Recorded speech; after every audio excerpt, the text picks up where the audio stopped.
Kita mulai. Bismillahirrahmanirrahim. Assalamualaikum warahmatullahi wabarakatuh.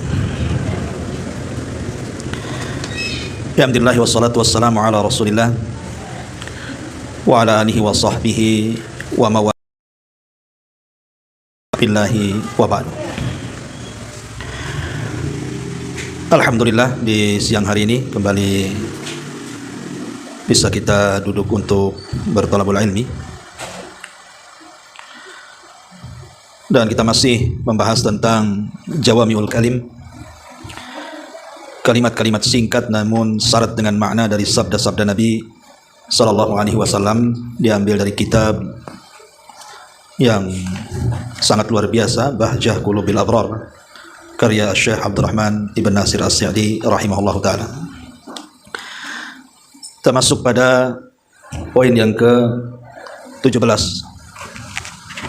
tentang wasiat takwa. Baik, kita akan baca hadisnya baru kita terangkan. Qala al-muallif rahimahullahu taala an Abi Dzarr al-Ghifari radhiyallahu anhu qala qala Rasulullah sallallahu alaihi wasallam ittaqillaha haitsu ma kunta wa atbi'is sayyi'atal hasanata tamhuha wa khaliqin nasa bi khuluqin hasanin, rawahul Imam Ahmad wa Tirmidzi.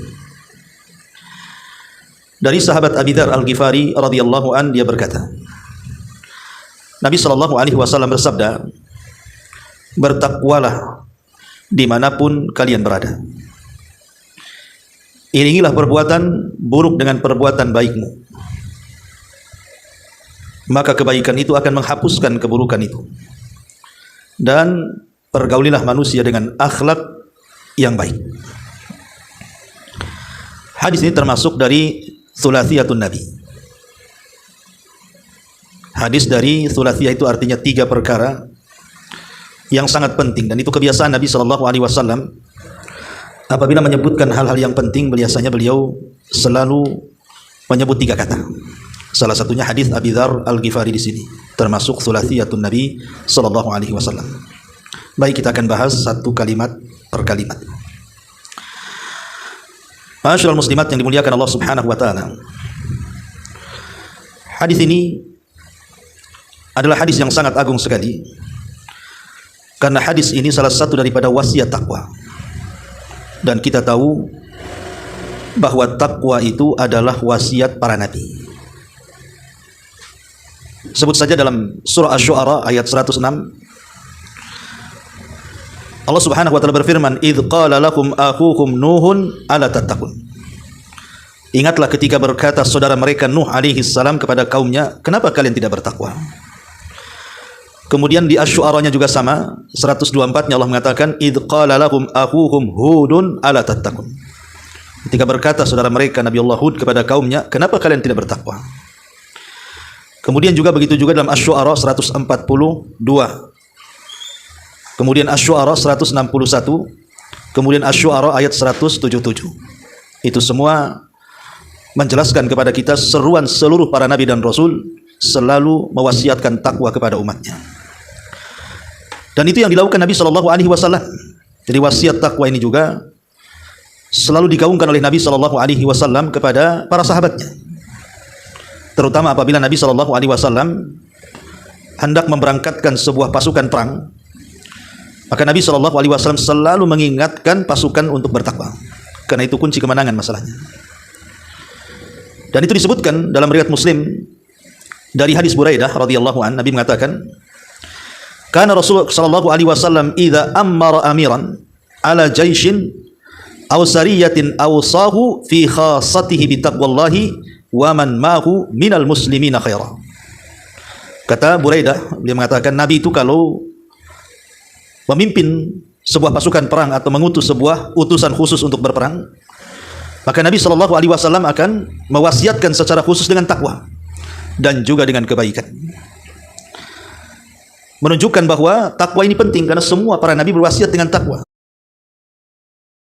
Bahkan dalam hadis yang panjang sekali, hadis yang pernah kita pelajari di dalam Arba'in Nawawi, hadis Irbad bin Sariyah, Ketika Nabi SAW berwasiat dalam Hajjatul Wada, sehingga menjadikan mata-mata para sahabat berlinang air mata karena kesedihan takut ditinggal Nabi. Yang pertama Rasul wasiatkan dalam Hajjatul Wada adalah usikum bitaqwallah. Aku wasiatkan kalian bertakwa kepada Allah. Kemudian juga disebutkan dalam sebuah riwayat yang dikeluarkan oleh Imam Muslim dari hadis Abi Sa'id Al-Khudri radhiyallahu an, ketika Nabi SAW menasihati para sahabatnya, Rasul mengingatkan soal dunia. Inna dunya hulwatun hadirah. Dunia ini memang manis dan hijau. Kemudian di ujung hadis Rasul mengatakan fattaqud dunya wattaqun nisa. Bertakwalah kalian soal urusan dunia dan bertakwalah kalian soal urusan wanita. Jadi di banyak tempat Nabi SAW selalu berwasiat dengan takwa. Salah satu hadis yang kita baca ini, kata Nabi SAW, ittaqillaha haitsuma kunta. Bertakwalah kalian dimanapun kalian berada, pada waktu apapun dan di tempat manapun. Tidak boleh kemudian takwa ini dipisah-pisah. Oh, takwa itu hanya ada di pengajian, hanya ada di majelis taklim, hanya ada di masjid. Kalau di pasar tidak apa-apa ditinggal takwanya, di kantor tidak apa-apa ditinggal takwanya, di jalan ditinggal takwanya. Enggak begitu. Rasul mengatakan bertakwa di mana saja. Mau di rumah, mau di pasar, mau di masjid, mau di majelis taklim, mau di sekolah, di mana saja. Tidak boleh melepaskan takwa dari badan kita. Karena takwa itu hakikat Islam. Kita tidak boleh melepaskan Islam dari badan kita. Dan para ulama mengatakan alamat yang paling jelas, Bu, ibu itu dikatakan bertakwa kepada Allah itu di dua tempat. Kalau kita bisa mengamalkan di dua tempat ini, itulah alamat yang jelas ibu ini termasuk orang yang bertakwa. Pertama, indal khalawat, ketika kita bersendirian antara kita dengan Allah Subhanahu wa taala. Kalau dalam bersendirian kita tidak ada yang tahu kecuali Allah, kita bisa menjaga pandangan kita, telinga kita, lisan kita, tangan kita, kaki kita, atau seluruh badan kita tidak bermaksiat kepada Allah Azza wa Jalla. Itulah hakikat takwa. Karena di zaman sekarang maksiat yang tidak terang-terangan itu mudah sekali dilakukan. Karena di genggaman tangan-tangan setiap manusia hari ini itu sudah ada handphone masalahnya. Di situ ada YouTube, di situ ada Instagram, di situ ada Facebook, di situ ada TikTok, di situ macam-macam program kan, Bu. Sekarang orang bersendirian itu lebih senang dibandingkan berkawan, karena sudah punya kawan handphone tuh. Sementara di handphone itu macam-macam isinya kan. Ada yang memperbaiki, ada yang merusak.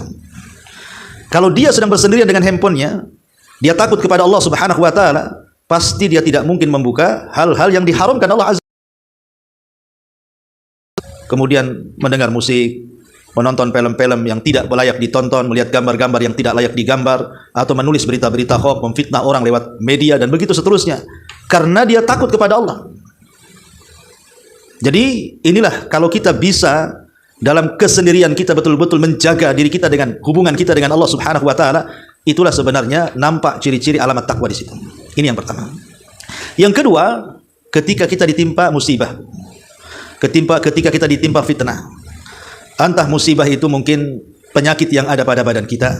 Kita diuji dengan penyakit yang berkepanjangan parah, atau diuji dengan ekonomi kita sehingga kita kemudian kesulitan mencari ekonomi, atau diuji dengan pasangan kita, anak-anak kita, dengan tetangga kita, difitnah orang, digibah orang, dijelek-jeleki orang, disakiti orang dan begitu seterusnya.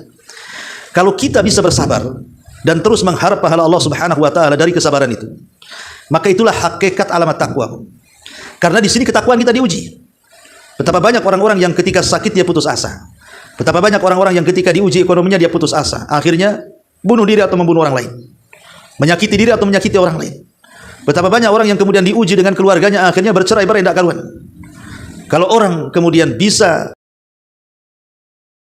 terjadi fitnah dan musibah, tampak kebaikannya, bahwa kita ini termasuk orang yang bertakwa. Saya ulang, yang pertama, di saat kesendirian kita dengan Allah, kalau kita bisa menerapkan perasaan takut kepada Allah sehingga kita tidak melakukan maksiat. Yang kedua, di saat terkena musibah. Karena banyak kemudian orang-orang di dua tempat ini belum mampu untuk menghindarkan maksiat. Ma'asyiral muslimin yang dimuliakan Allah Subhanahu wa taala, termasuk juga di sini faedahnya. Ketika Nabi SAW mengatakan bertakwalah dimanapun kau berada. Terkadang ada orang yang kalau masuk masjid bertakwa dia. Nampak takwanya, nampak khusyuknya, nampak tumanina salatnya gitu kan. Betul-betul lah dia beribadah kepada Allah Subhanahu wa taala. Ketika kemudian keluar dari masjid, perangainya nampak. Terkadang perangainya nampak pendendam, nampak kemudian hasad, dengki, macam-macam. Ya. Jadi takwa itu bukan di masjid saja, tapi takwa juga di luar masjid. Atau ibu-ibu lah yang ngaji di sini, nampaklah takwanya sergap gitu ya. Dari rumah sudah mungkin dandan, pakai pakaian yang syar'i, pakai hijab, pakai niqab, pakai cadar gitu ya. Betul-betul bawa tas, isinya buku, isinya pena, tak tahu kalau ada rotinya kan. Itu nyangu namanya tuh. Ya, anggap saja lah umpamanya udah utang. Jadi betul-betul kemudian duduk, nampak takwanya di pengajian itu karena sergap gitu ya. Yang penting jangan tidur aja, Bu. Karena orang kalau datang ke pengajian, pulang dapat ilmu, pahalanya 2 tuh. Kalau datang, duduk, tidur, pahalanya 1 tuh. Kalau tak datang ya tak dapat apa-apa lah. Tapi kalau keluar dari pengajian, tiba-tiba kemudian gibah lagi, hasad lagi, itu bukan takwa namanya. Karena Rasul mengatakan, ittaqillaha haitsuma kunta. Bertakwalah dimanapun, mau di pengajian, di luar pengajian ya sama saja. Ya, jangan di pengajian baik gitu sama kawannya, pulang pula ke rumah kayak macan sama suaminya, kan nggak mungkin, itu nggak bertakwa. Ya. Jadi ini wasiat takwa ini penting, ittaqillaha haitsuma kunta. Karena pengaruh takwa ini besar, Bu. Pertama, pengaruh takwa itu akan mendapatkan kecintaan Allah. Karena Allah itu suka dengan orang bertakwa. Surat Taubah ayat 4, innallaha yuhibbul muttaqin. Allah suka dengan orang-orang yang bertakwa. Yang kedua, mendapatkan rahmat, Bu. Karena Allah Subhanahu wa taala mengatakan wa rahmati wasi'at kulla syai'in fasanaktubuha lil ladzina yattaqun. Dalam surah Al-A'raf 156 Allah mengatakan, dan rahmatku meliputi segala sesuatu dan aku akan catat rahmatku khusus untuk orang-orang yang bertakwa. Subhanallah, kita dicucuri dengan rahmat Allah Azza wa Jalla. Yang ketiga, sebab datangnya pertolongan. Karena Allah Subhanahu wa taala mengatakan, wa'lamu annallaha ma'al muttaqin. Ketahuilah Allah itu bersama orang-orang yang bertakwa. Tadi saya sudah contohkan bagaimana Rasul ketika menyiapkan pasukan, wasiat yang pertama takwa, kan itu sebab pertolongan masalahnya. Sebab pertolongan kepada Allah, dan maksiat lawan daripada takwa itu sebab kekalahan. Makanya Umar bin Khattab radhiyallahu an ketika menyurati Amr ibn As yang ketika itu hendak merobohkan benteng Iskandariah Mesir, tidak roboh-roboh itu benteng itu. Padahal sudah bertahun-tahun tuh Amr itu. Maka Umar mengirim surat, isinya agar Amr bin As bertakwa dan mengajak bertakwa kepada seluruh pasukannya dan menghindari perbuatan dosa. Setelah kemudian Amr bin As menyampaikan wasiat Umar dan dipraktikkan para sahabat, roboh tuh benteng Iskandariah itu. Jadi takwa ini adalah sebab pertolongan Allah Azza wa Jalla. Termasuk juga takwa adalah cahaya hati. Maksudnya orang yang bertakwa itu akan luas hatinya, Bu. Orangnya tidak stres, tidak mudah galau, tidak mudah gundah, ceria terus. Karena setiap kesulitan itu akan terurai dengan takwa. Bukan kalau yang mengatakan waman yattaqillah yaj'al lahu makhraja. Dan itu disebutkan dalam surah At-Talaq, kan itu ayat 3. Barang siapa yang bertakwa kepada Allah, Allah carikan jalan keluarnya. Ketika kita sedang sempit menghadapi masalah, tiba-tiba ada jalan keluar, lapanglah dada kita. Itu disebabkan takwa. Takwa itu mendatangkan keluasan hati, mudah berpikir, mudah mencari jalan keluar. Dan takwa juga bisa melapangkan semua masalah. Jadi urusan-urusan yang kita hadapi itu, karena tadi mungkin dari lapang dada, akhirnya urusannya bisa terselesaikan. Karena Allah mengatakan, وَمَنْ يَتَّقِ اللَّهَ يَجْعَلْ لَهُ مِنْ أَمْرِهِ يُسْرًا. Dalam At-Talaq ayat 4-nya, barang siapa yang bertakwa kepada Allah, Allah menjadikan semua urusannya mudah. Bagaimana tidak mudah, Bu? Allah ikut campur tangan di situ. Karena takwa itu menyebabkan ma'iyatullah, kebersamaan Allah dengan kita. Coba bayangkan, Allah yang membuat masalah, Allah juga yang mengurai masalah. Apa tidak senang tuh? Itulah yang menjadikan kenapa kemudian takwa itu seluruh urusan cepat kelar. Ya, wa man yattaqillah yaj'al lahu min amrihi yusra. Siapa yang bertakwa kepada Allah, Allah jadikan seluruh urusannya menjadi mudah di matanya dan bisa meluaskan rezeki. Takwa itu bisa meluaskan rezeki. Bukankah Allah yang mengatakan walau anna ahlal qura amanu wattaqau la fatahna 'alaihim barakatan minas sama'i wal ardi. Dalam surah Al-A'raf 96 Allah mengatakan, kalaulah penduduk negeri ini mau beriman dan bertakwa, maka kami akan turunkan barakah dari langit dan Allah akan tumbuhkan barakah dari bumi. Lihat, kalau seandainya penduduk negeri ini beriman dan bertakwa nih, berkah di mana-mana. Ya. Masyaallah muslimat yang dimuliakan Allah Subhanahu wa taala, termasuk juga takwa ini juga sifatnya wali-wali Allah. Sifatnya wali-wali Allah. Dan dia bisa lebih mendekatkan diri kita dengan Allah Subhanahu wa taala. Dan itulah bekal yang memang dianjurkan Allah untuk dibawa mati. Jadi takwa itu bekal yang dianjurkan Allah untuk dibawa mati. Allah mengatakan wa tazawwadu fa inna khaira zadit taqwa. Berbekallah kalian karena sebaik-baik bekal adalah takwa. Oke, kalau kita sudah tahu nih, ini pengaruhnya takwa ini luar biasa, ya. Lalu takwa itu apa? Pertanyaannya kan begitu, apa sih takwa itu? Apakah takwa itu singkatan Batak dan Jawa? Bukan, ya. Takwa itu ada definisinya. Ali radhiyallahu anhu pernah ditanya soal takwa. Apa sih takwa itu? Ya Amirul Mukminin, ya Ali. Maka Ali radhiyallahu anhu mengatakan, at-taqwa al-khawfu minal jalil wal amalu bitanzil wal qana'atu bil qalil wal isti'dad li yaumir rahil. Kata Ali, takwa itu takut kepada Allah, beramal dengan syariat yang diturunkan, merasa cukup dengan pemberian Allah, dan melakukan persiapan untuk hari setelah kematian. Itulah takwa. Takwa itu diambil dari 4 kalimat, kata Ali. Pertama, takut kepada Allah. Karena dengan takut kepada Allah Subhanahu wa taala, kita akan terhindar dari maksiat. Yang kedua, beramal dengan apa yang diturunkan Allah, dari syariat Allah lewat Rasulnya. Kemudian yang ketiga, qanaah, menerima pemberian Allah, mau sedikit mau banyak, alhamdulillah ala kulli hal. Mau diberi mau tidak, alhamdulillah ala kulli hal. Mau dalam kondisi apapun, mau sehat mau sakit, alhamdulillah ala kulli hal. Qanaah dengan pemberian Allah. Dan yang keempat, al-isti'dad, persiapan. Persiapan untuk hari setelah kematian. Persiapan dengan amal soleh. Itulah takwa. Abdullah bin Mas'ud radhiyallahu anhu pernah ditanya, apa sih takwa itu? Maka beliau mengatakan begini, kalau seandainya ada jalan, jalannya itu penuh dengan beling, penuh dengan paku, penuh dengan duri, penuh dengan jarum, macam-macam yang membahayakan kaki lah. Kalau seandainya engkau berjalan di jalan yang penuh dengan macam-macam duri-duri itu, kira-kira apa yang kau lakukan? Kira-kira apa yang kau lakukan? Maka orang ini mengatakan, ya aku hati-hatilah, takut nginjak-nginjak, akhirnya luka pula kakiku. Kata Abdullah bin Mas'ud, itulah takwa. Takwa itu hati-hati, karena di mana-mana ada rintangan. Di kiri ada syubhat, di kanan pula ada syahwat, ya.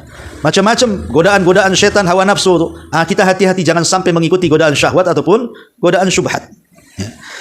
Ada lagi perkataan Abdullah bin Mas'ud radhiyallahu an tentang masalah takwa ketika beliau mentafsirkan ittaqullaha haqqa tuqatih wa la tamutunna illa wa antum muslimun. Bertakwalah dengan sebenar-benar takwa, jangan kamu mati dalam kecuali dalam kondisi muslim. Beliau mengatakan, takwa adalah an yuta'a fala yu'sa wa yudhkar fala yunsa wa yushkar fala yukfar.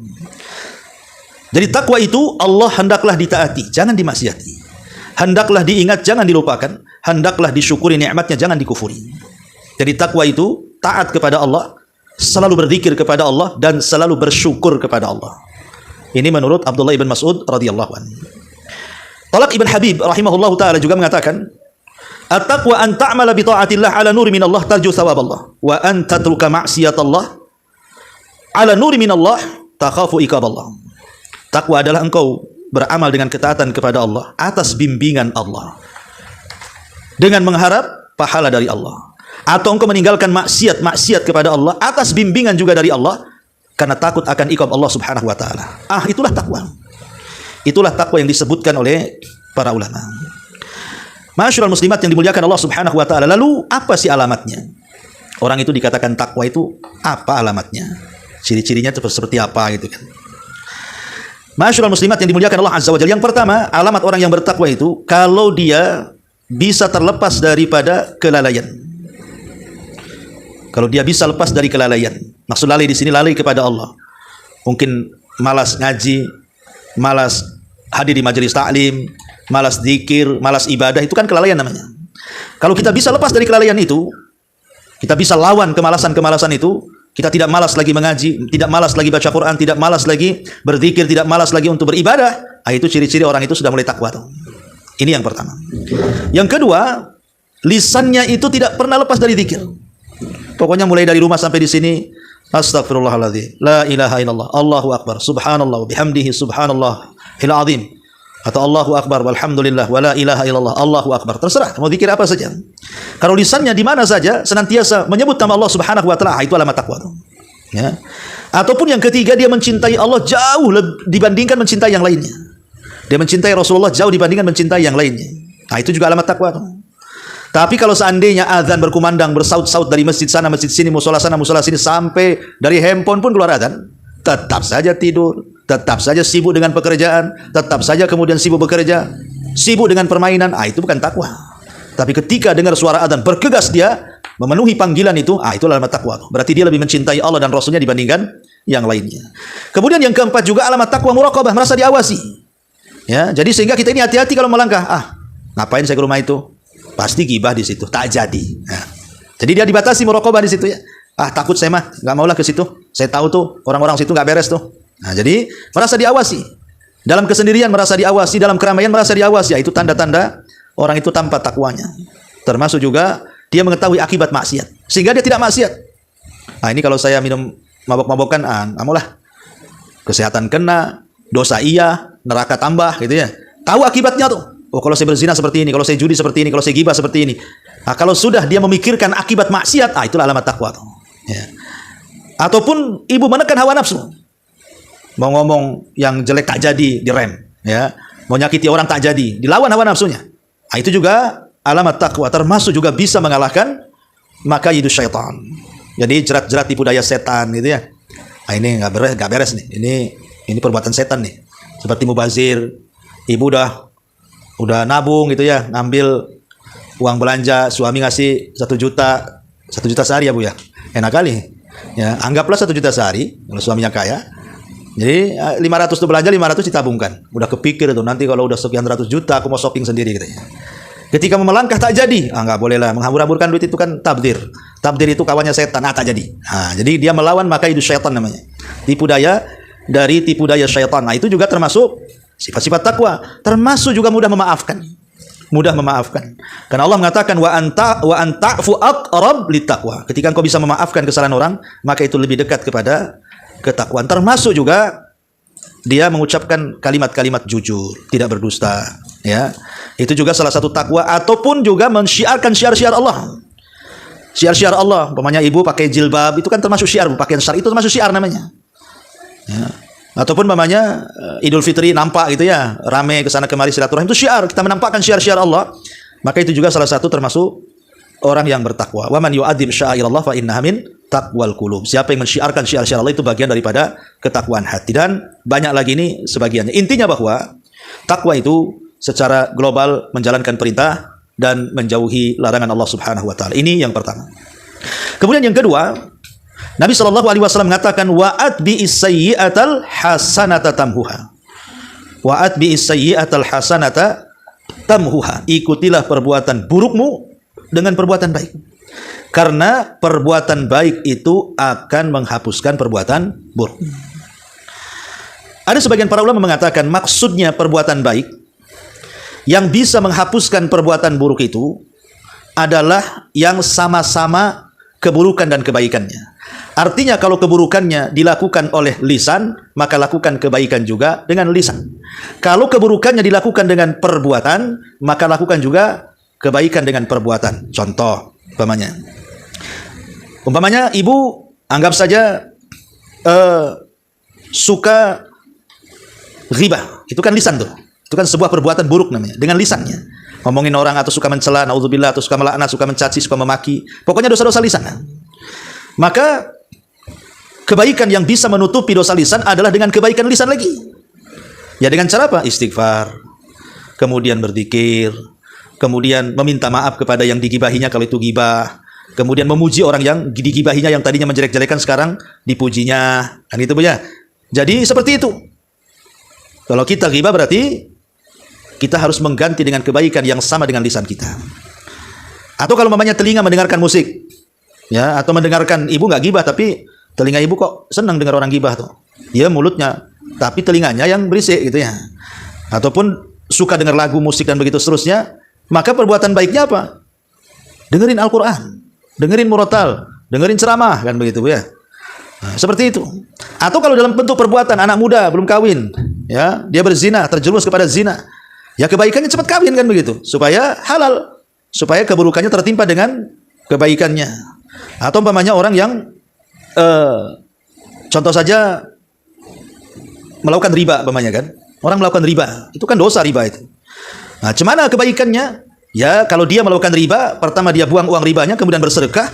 Usahakan jangan beriba dengan keuntungan, jual beli. Nah, jadi supaya Allah mengatakan wa yamhaqur riba wa yurbi shadaqat. Rajin bersedekah, alihkan ke jual beli. Nah, itulah maksudnya lakukan kejahatan dengan kebaikan yang sama. Kalau kejahatannya dengan lisan, berarti lakukan dengan kebaikan lisan. Kalau kejahatannya dengan perbuatan, lakukan dengan perbuatan baik dalam segi perbuatan. Kalau seandainya dosanya tidak terang-terangan, maka lakukan juga pahala yang tidak terang-terangan. Pamannya kita berbuat dosa yang tidak ada yang tahu kecuali Allah. Lakukan hal yang sama. Lakukan kebaikan yang tidak ada yang tahu kecuali dengan Allah Subhanahu wa taala. Entah zikir sendiri, istighfar sendiri, enggak ada yang tahu. Itu maksudnya wa'at bi sayyi'atal hasanata tamhuha. Ikutilah perbuatan burukmu dengan perbuatan baik, niscaya kebaikan itu akan menghapuskannya. Syekhul Islam Ibn Taimiyah rahimahullahu taala ketika beliau menyebutkan tentang 10 sebab seorang hamba itu akan dihapuskan dosanya. Apa yang menjadikan hamba itu bisa dihapuskan dosanya? Maka beliau menyebutkan 10 sebab. Saya sebutkan secara singkat. Pertama, bertobat. Dengan tobat itulah hapus dosa kita. Yang kedua, dengan istighfar. Dengan istighfar itulah hapus dosa kita. Yang ketiga, yang disebutkan dalam hadis ini yang kita sedang kaji, mengikuti perbuatan buruk dengan perbuatan baik, maka perbuatan baik bisa menghapuskan dosa keburukan.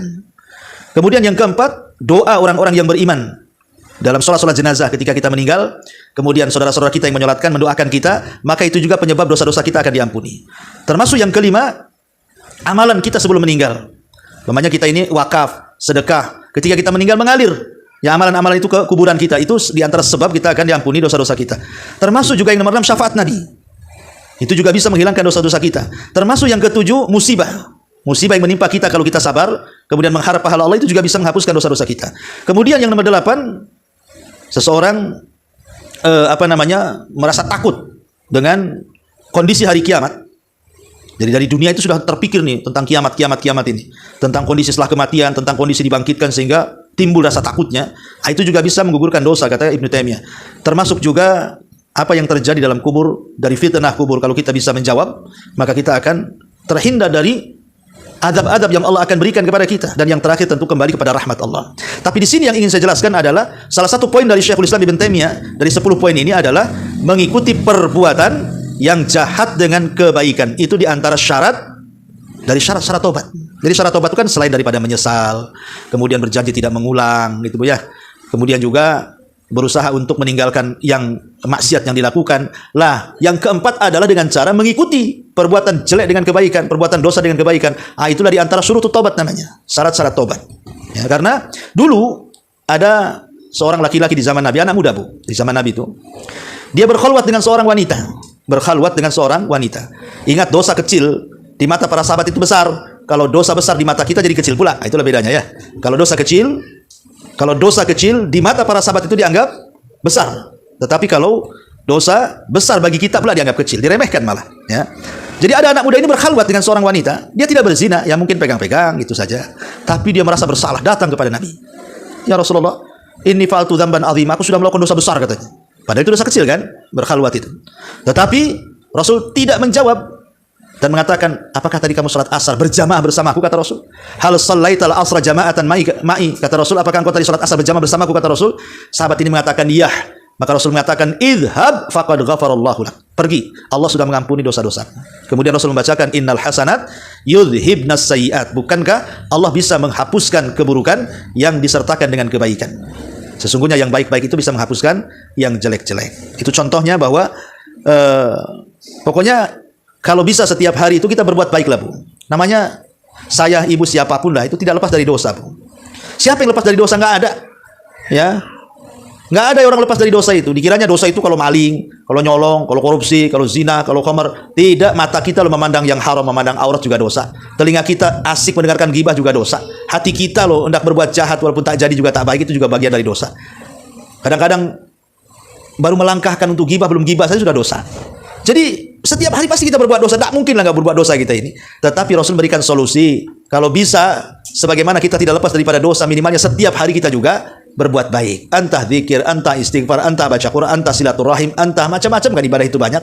Yang jelas balance supaya jangan jahat terus, dari ada sisi baiknya di situ. Ini yang kedua. Kemudian yang terakhir, wa khaliqin nas bi khuluqin hasanin. Dan pergaulah manusia dengan akhlak yang baik. Akhlak baik itu apa? Ya, akhlak baik itu jujur, amanah, lembut, kemudian menjaga kehormatan, sabar, berbuat baik, adil, dermawan, mendahulukan orang, selamat hati, adil, malu, syukur, menjaga lisan, menjaga kehormatan, dia tidak berkhianat, kemudian juga tepat melaksanakan janji, menutup aurat, mudah memaafkan, mudah membantu, meletakkan kasih sayang, qanaah dengan pemberian, redha, zuhud, lembut, itu semua akhlak tuh. Akhlak itu kan babnya luas. Ya, bahkan Aisyah radhiyallahu anha pernah mengatakan bahwa akhlak itu ada 10. Kata Aisyah, akhlak itu ada 10. 1, jujur dalam bicara. 2, jujur mengerahkan segenap kemampuan dalam ketaatan kepada Allah. 3, memberi kepada orang yang meminta. 4, membalas kebaikan orang yang berbuat baik. 5, bersilaturahim. 6, menunaikan amanah. 7, berbuat baik kepada tetangga. 8, berbuat baik kepada tamu. 9, inti semua itu ada di malu. Dan perawi hadis tidak menyebutkan yang ke-10-nya. Jadi itulah akhlak. Jujur dalam bicara, tidak mudah dusta. Jangan ngajari anak berdusta. Ya, jujur dalam bicara, jujur dalam ketaatan. Kemudian memberi kepada orang yang meminta, membalas kebaikan, silaturahim, menunaikan amanah, berbuat baik kepada tetangga, berbuat baik kepada tamu dan malu. Ini semua akhlak. Dan akhlak ini mudah sebenarnya, tapi kalau lihat pahalanya luar biasa. Kata Nabi SAW, orang yang akan diberikan pahala karena memiliki akhlak yang baik itu. Kata Rasul, innal mu'min la yudrika bi husni khuluqihi darajatas shaimil qa'im. Jadi nanti pada hari kiamat, Bu, Allah akan mengumpulkan 2 kelompok. Ini kelompok yang pertama, ahli puasa, ahli sholat, ahli sedekah, ahli ibadah, tapi akhlak tak ada. Yang satunya bukan ahli, ya sholat wajib tapi tak sholat sunnah gitu ya. Ya zakat iya tapi sedekah kurang. Puasa sunnah jarang tapi Ramadan puasa. Ya dia wajib-wajib aja, tapi akhlaknya baik, Bu. Apa kata Rasulullah? Terkadang akhlak yang baik itu lebih tinggi tingkatannya daripada orang yang rajin puasa sunnah dan sholat tahajud. Ya. Karena ibadah-ibadah yang sifatnya manfaatnya untuk diri sendiri, Bu, itu bisa dibatalkan dengan akhlak yang buruk. Contoh memangnya ketika ada seorang laki-laki datang kepada Rasulullah, Rasul, saya ini punya tetangga atau seorang ibu. Oh, kalau malam sholat malam tidak pernah tinggal. Kalau siang puasa sunnah tidak pernah tinggal. Kalau sedekahnya rajin. Suka berbuat baik dan kebajikan. Tapi penyakitnya satu, wahai Rasul. Apa itu kata Rasul? Kata dia, tu'dzi jiranaha bilisannya. Itu lisannya setajam silet, wahai Rasul, sama tetangganya tuh. Apa kata Rasul? La khaira fiha. Oh, itu tetanggamu yang itu tak bagus itu. Hiya min ahlinar, pasti dia masuk neraka, kata Nabi. Lihat, kurang apa sholat malamnya dia ahli sholat malam, kurang apa puasanya dia ahli puasa, kurang apa sedekahnya dia ahli sedekah, tapi tak kurang-kurang juga dia menyakiti tetangganya. Itu masalahnya. Ya. Jadi akhlak ini bisa menandingi semua ibadah sunnah. Makanya wajar kalau Nabi SAW mengatakan bahwa akhlak inilah yang menjadikan pemberat timbangan. Ma min syai'in athqal fil mizanil mu'min yaumal qiyamah min khuluqin hasan, kata Rasul. Tidak ada sesuatu yang bisa memberatkan timbangan pada hari kiamat kecuali akhlaknya yang baik. Bahkan tidak ada amalan yang ringan yang paling banyak memasukkan manusia ke surga melebihi akhlak. Aktsaru ma yudkhilun nas al jannah ahasinuhum akhlaqa. Kebanyakan orang masuk surga itu karena baik akhlaknya, Bu. Enggak apa-apa lah ibu kurang sholat, sunnahnya kurang, puasa sunnahnya kurang karena laparan gitu ya, atau ngantuan enggak bisa tahajud. Ya, kalau mamanya sedekah juga kurang karena juga tak ada duit gitu ya. Yang penting kalau sudah kurang-kurang semuanya, janganlah akhlak pula dikurang-kurang. Ya, minimalnya akhlak itu ada di 3 kata. Pertama, tabassum. Senyum kepada saudaranya. Suka senyum, ya. Yang kedua, kaful adza. Kaful adza. Kita tidak membalas orang yang menyakiti kita. Kalau ada orang menyakiti kita, biarkan saja. Ada orang yang menghina ibu, biarkan saja. Ada orang menggibah ibu, biarkan saja. Dibiarin. Jangan mendatangkan keburukan kepada orang. Biarkan orang mendatangkan keburukan kepada kita, itu pahala bagi kita. Tapi jangan dibalas. Itu akhlak namanya. Termasuk badlun nada. Mudah membantu. Ya, kalau memang ada bantuan perlu dibantu diangkat, ya langsung diangkat gitu ya. Kalau ada yang diturunkan, langsung dituruni. Kalau ada di jalan perlu didorong, langsung berhenti dorong. Pokoknya apa yang bisa bantu orang, apa bisa. Dengan uang, dengan waktu, dengan tenaga, apalah yang bisa kita bantu. Itulah akhlak. Ya. Kata Hasan Al-Basri, itulah akhlak. Talaqatul wajah yang cerah, senyum, mudah santun kalau ngomong. Kemudian juga kaful adza, tidak membalas perbuatan buruknya orang. Dan badlun nada, senantiasa mudah menolong orang lain. Itulah yang disebut dengan akhlak. Lah 3 perkara ini, Bu. Ini 3 perkara mulia ini. Bertakwa, kemudian berusaha untuk menandingi keburukan dengan kebaikan, berusaha dengan kehidupannya dipenuhi dengan akhlak. Maka ini 3 amalan yang luar biasa yang kita bisa terapkan dalam kehidupan kita. Wallahu a'lam bishawab. Ini diantara faedah, lebihnya ibu baca sendiri syarahnya ya dari kitab Bahjah Qulubil Abrar. Baik, sampai di sini. Kalau ada yang bertanya silakan.